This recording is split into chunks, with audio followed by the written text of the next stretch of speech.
Konnichiwa. Konnichiwa, shmai. Ie, nes I gwrdd â chi. Nes I gwrdd â chi. Athro Koike. Fel o'n i'n neud ymchwil am ddod I Japan, nes I ar y wefan y BBC, a weles i'r erthigol amdano chi. A dwi wedi cael wefr gret amdano chi, fod chi wedi dysgu Cymraeg, a fod chi trosglwyddo'r sgiliau hynny I bobl eraill. Alla I ofyn I chi fel Cymro sydd gyda diddordeb yn bobl tramor yn dysgu Cymraeg, sut dechreuwch chi gwybod am ti Cymru gyntaf, a wedyn meddwl am beth I dysgu'r iaith? Wel, fel myfyriwr, es I Gymru yn y tro gyntaf yn 1992, wel, yn gyntaf mwyn dysgu Saesneg. Ond nes I yn naeth y Mhrifysgol, ddewis y Mhrifysgol yn Llanbed y Pont y Sefan, a lle mae llawer o bobl yn siarad Cymraeg. Ac roedd rhaid I fi, dydy ddim yn gwybod pam, ond roedd rhaid I fi ddilyn y cwrs Cymraeg. Ond, wel, roedd athrawes yn dda iawn. Mae hi Gwendrais Morgan, roedd hi'n fawiog iawn. Ac roedd hi'n gallu rhoi I ni motivation I ddysgu'r mwy. Ac roedd pawb yn y dref yn siarad Cymraeg. Enghraifft y pop tea, y caffe, ac y siopau eraill. Felly, ar ôl I fi ddysgu bethau yn y dosbarth, roeddwn ni'n gallu dweud beth yn y siopau. Enghraifft, roeddwn ni'n mynd I gwchdi ac yn dweud gai fara os gwch yn dda, ac gai de, gwybod yn os gwch yn dda. Ac roedd bobl yn hapus iawn I fan chlywed I drio siarad Cymraeg, ac dyma'r motivation eraill am mwy. So, oedd pobl wedyn yn croesawu bod chi'n siarad Cymraeg iddyn nhw, a wedyn oedd hwnna roi'r hyder I chi I siarad mwy o Gymraeg. Ac wedyn, roeddwn ni yn y côr yn yr eglwys Llanbed, eglwys Llanbed roedd yn credu. Ac, wel, athrawes yn y Mhrifysgol oedd gwraig a bicer. Felly, bron bob disil, gwahodd deulu ficer fi i'r ficerdi, ac mi gefais I ginio gyda nhw ac yn siarad Cymraeg. Ac, wel, bob disil, roeddwn ni'n clywed emynau ac pregeth yn Cymraeg. Roedd hynny'n marfer da iawn I fi. Dyna roi I fi, gwnaeth hyn I fi yn mwy hyderus I siarad Cymraeg. O'ch chi mewn côr yn Japan cyn dod I Gymru? Roeddwn ni. So, oedd ddim yn broblem, oedd ddim yn brofiad newydd I chi o fod o flan cynulleidfa yn canu. O'ch chi wedi newid hwnna? Wel, roeddwn ni'n gallu darllen cerddoriaeth. Wel, dipyn bach. Ac roeddwn ni'n canu tenor.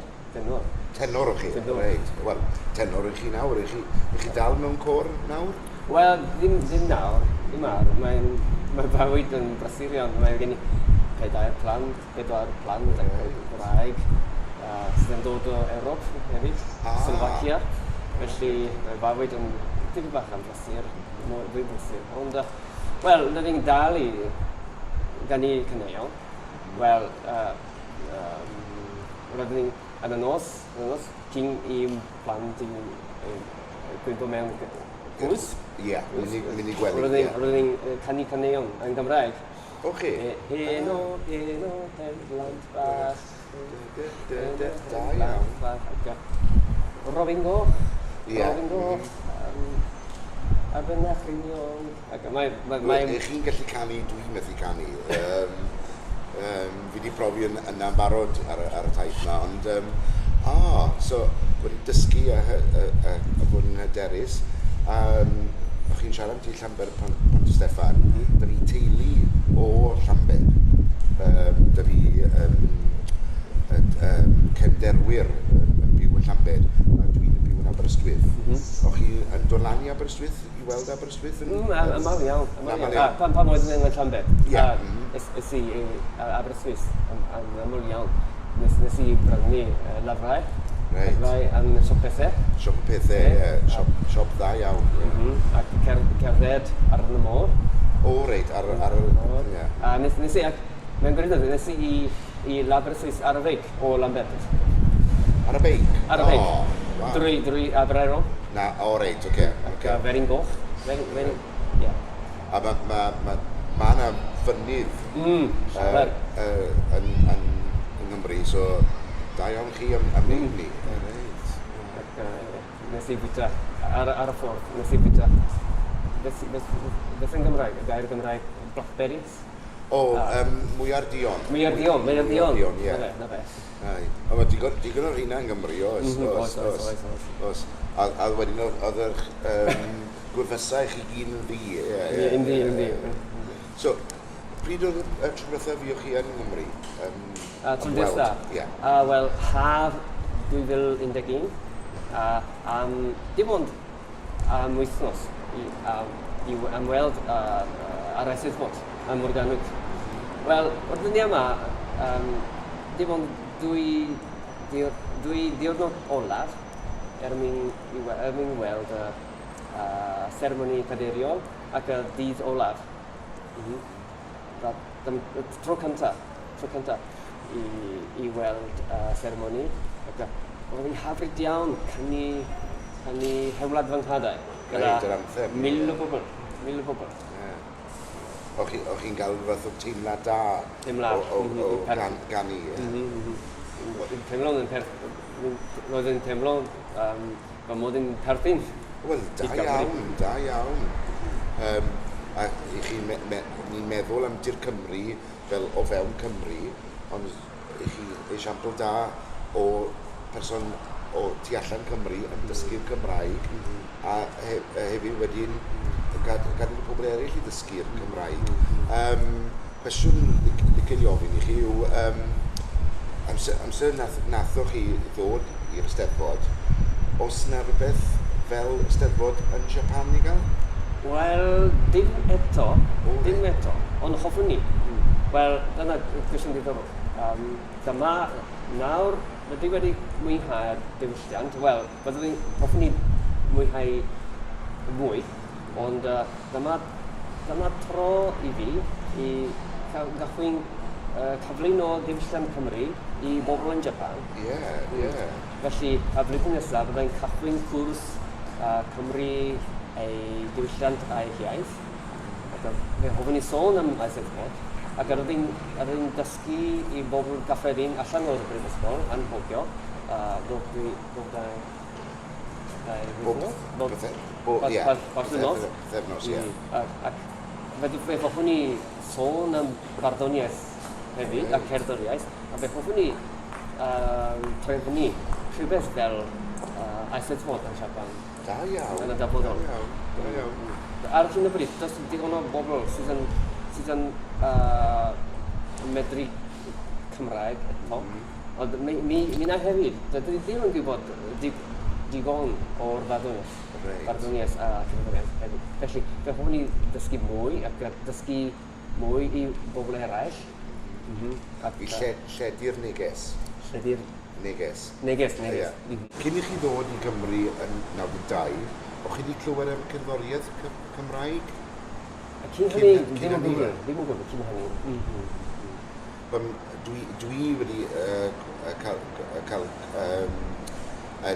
yn ogol iawn fod lot o bobl wedi gwybod am ti Cymru oherwydd y bandiau fel Scruffer Animals, Gorgis a Grotty Monkey, Catatonia. Dwi wedi clywed fod fans o Japan wedi dysgu Cymraeg oherwydd yr geiriau y caneuon. Ond i'n meddwl falle, a bydde hwnna'n ffordd i bobl i ddysgu mwy o Gymraeg? Yn bendant.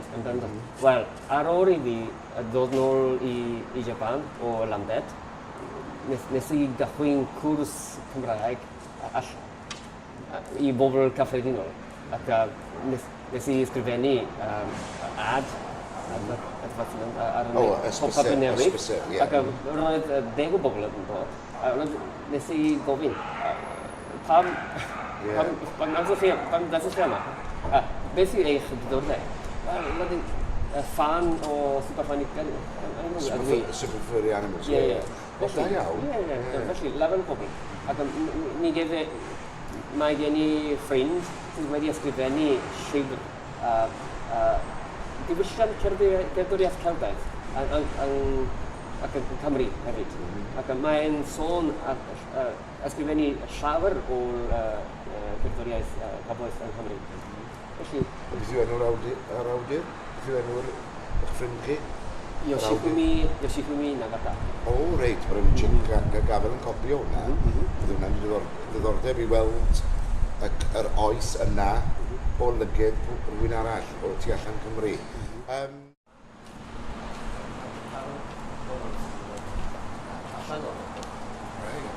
A beth yw oedran yn myfyrwyr yma? Oedran? Ie. Wel, 21, 22. Reit. So, postgrads yw nhw, neu undergrads? Cyn-grad. O, cyn-grad, reit, oce. Da iawn. Mae'n ifancio, ac mae'n fawr gen.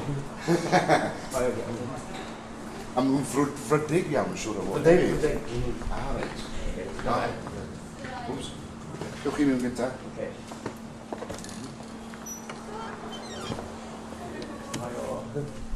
Prada. Konnichiwa.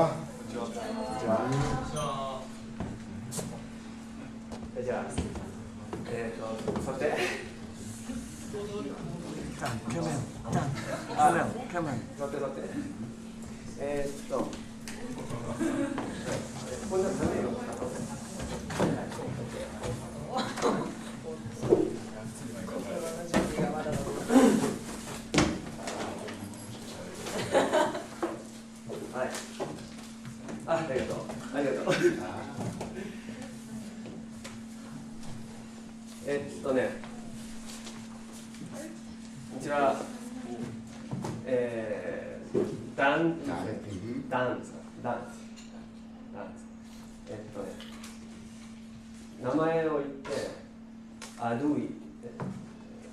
Takeshi Koike.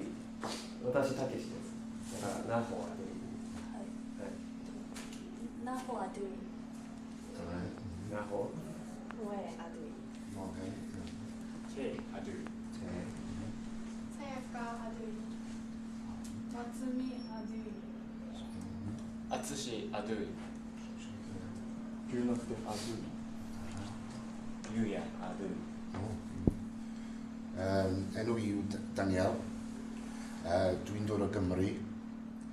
Dwi wedi dod draw yma am wythnos i weld yn hoff grŵp i Kiss. Nhw'n chwarae yn y Bwdican. A dwi wedi dod draw fan hyn i ddysgu bach o diwylliant Japaneeg. A dwi'n falch iawn bod Athro Koike yn dysgu Cymraeg i chi. A pob lwc yn dysgu'r Cymraeg.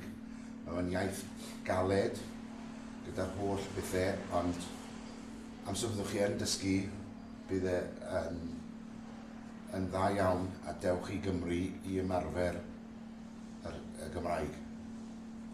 ダンさんでね、ウェールズからお見えになって、ね、それで1週間、ね、滞在して、その日本のいろんな文化をね、体験しに来て、でね、ロックバンド好きだから、キスってアメリカのロックバンドの裏バンドライブが武道館になってそれを見た。Mae Kiss o America, so dim gysylltiad Cymraeg, ond mae cerddoriaeth yn rhyngwladol. Pwy bynnag iaith sy'n cael ei ganu. アベルスイスというところでね、図書館で働いてらっしゃる方でね、音楽すごく興味持ってて、ロック音楽に限らず、あと民謡とかね、いろんな音楽をね、集めてらっしゃる。その一つとしてキッズも好きなの。Okay, so kannst du einen Kaffee? Ja, genoeg, ja. Okay, ja,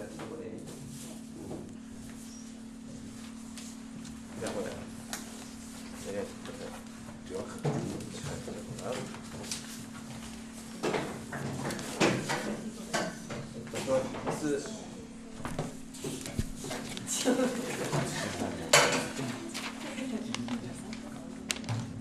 はい。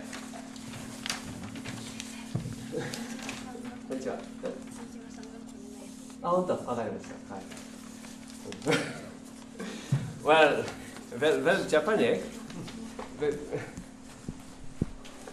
my theory di bod yn ffurfio, mae'n torio bod yn anffurfio. Ne,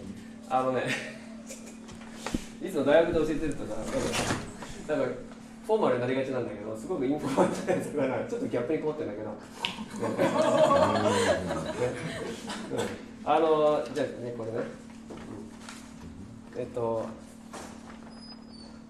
イギリスの中のね、なんかウェールズね、イギリスの中って英語でイメージあると思うんだけども、今の英語を話す人たちが入ってくる以前にいたブリトン人って人たちがいて、その人たちがね、アングロサクソン人って人が入ってきた時に西の方に追いやられて、ね、で一部はフランスの方に渡って、でその一つがウェールズ人で、その人たちの言葉が今でも残ってるのね。でまだ60万人話す人、人口の約、19%、まだ話してる人がいる。で母語として話してる人もいるし、ね、ダンサーみたいに母語としてしゃべるね。Geen Cymraeg fel bamiaith. Ie. O tan o'n i'n 5 blwydd oed, Cymraeg o'n i'n dysgu a siarad yn y cartre. Es i ysgol gynradd Cymraeg a ysgol gyfun Cymraeg. A wedyn mynd i coleg yn Lloegr, ond am yr 19 mlynedd cyntaf, Cymraeg oedd y mwyafrif o'n i'n siarad. ダンさんは家庭でのことが全部ウェールズ語で、小学校も中学校も高校も全部ウェールズ語で教える学校にずっと行ったんです。で、まあ、大学は、ね、ロンドンの方、イングランドの方行って、まあ、英語のフィレル語だったんだけど、それまでずっと、ね、ウェールズ語だった。だからそうやって本当にね、生きていく言葉なのね。で全然違う言葉でしょ。バラ、ちょっとね、ちょっとってちょっとベラベートになって、バラ、それからテ、それからキ、それから塩、ハレン、端、ポン、これ、Y は基本的にE、ストリート、お父さん、ター、マン、から名前はね、N、から猫はカーフ、TH は英語と同じね。ただね、濁らないんですね。ブじゃない。濁らないんですね。カーフ。これは簡単。これはね、ハーフ。ちょっと難しいですね。夏はね、ハーフ。ハーフ。で、F 一つだと V なの。ちなみに V っていうアルファベットないの。V がないの。V ないね。そうだから F1 個だったら V、ね、夏はね、ハーフ、だからね、F2 つだとフなの、ね、だから好きですっていうのはホッフィー、ね、ベインホッフィー、クールフ、ね、ホッフィー、ね、F2 つだとフですね。それからね、ヒっていうのは D、ダブル D で DD で TH の濁るやつ、ディストのDD だとブーってね、ブーってね、はい。なんで、だからね、ジュースのことをね、シーズっていうね、シーズ。でね、U でしょ ?U なんだけど E っていうの。シーズ。だけど、ging niet te weten, sydd. Geen dood ook aan goblet? Gorllewin. Canolbarth, ie. Geen te weten, sydd. Mae pobl yn goblet yn dweud sydd, a dyd. ちょっとね、 Felly llwch chi esbonio fod yna gogledd Gorllewin. で、だからね、基本は U は E と同じ。E と同じなのね。ただちょっと方言によってちょっとね、特殊なっていう音になるんだけどね。まあでも E でいいです。で、それ最後なんだけど、ウェールズっていうのはウェールズ語でカンブリーっていうのね。カンブリー。カムリで、さっき Y ってあったでしょ。 Y ってさっき E ってやるんでしょ、ね、だけど一番最後にないとあって読む。鉛筆1本加えるぐらいの大きさでね、だからカムリ